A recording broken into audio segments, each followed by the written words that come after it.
পুরনো ঢোল নতুন বাজনা।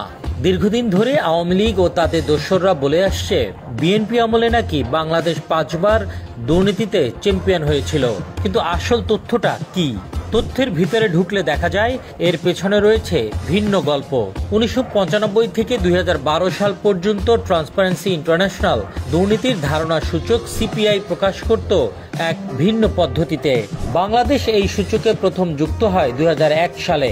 সে বছরের জুন মাসে ট্রান্সপারেন্সি ইন্টারন্যাশনাল বাংলাদেশকে ঘোষণা করে দুর্নীতিতে চ্যাম্পিয়ন দেশ হিসেবে। তাদের সূচকে দেশের স্কোর ছিল ১০-এর মধ্যে ০.৪। তবে যেটা অনেকেই জানে না কিংবা জানলেও বলে না, সেটি হলো আগের ৩ বছরের দুর্নীতি বিশ্লেষণ করে এই সূচক তৈরি করত সংস্থাটি।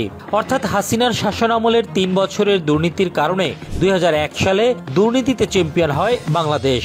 বিএনপি ক্ষমতায় আসার মাত্র ১০ মাসের ব্যবধানে বাংলাদেশের স্কোর ০.৪ থেকে বেড়ে হয় ১.২, অর্থাৎ দুর্নীতি কমতে শুরু করে।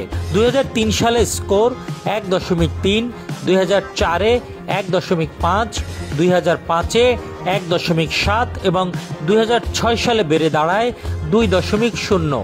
অর্থাৎ বিএনপি আমলে দুর্নীতি ধারাবাহিকভাবে হ্রাস পায় এবং বিএনপির সময়েই বাংলাদেশ দুর্নীতির চ্যাম্পিয়ন তকমা থেকে মুক্ত হয়ে। তাহলে বাংলাদেশকে দুর্নীতির চূড়ায় তুলেছিল কারা? উত্তর একটাই, আওয়ামী লীগ।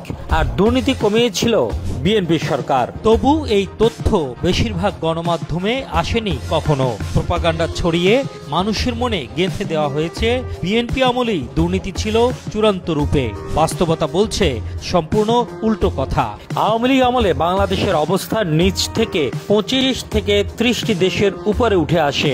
যদিও গত ১৫-১৬ বছরে ব্যাংক লুট হয়েছে, $২০০ বিলিয়ন পাচার হয়েছে, বিদেশে তৈরি হয়েছে বেগমপাড়া, পানামা পেপারসে এসেছে মন্ত্রীদের নাম, আর হাসিনার সরকারের সময় তৈরি হয়েছে বাঁশের রাস্তার ইতিহাস। ইতিহাস সবসময় নীরব থাকে না, এক সময় সত্য ফিরে আসে আর মানুষ তখন বুঝতে পারে কে দেশকে এগিয়ে নিয়েছে আর কে শুধু প্রতিপক্ষকে দোষ দিয়ে নিজের অপরাধ আড়াল করেছে।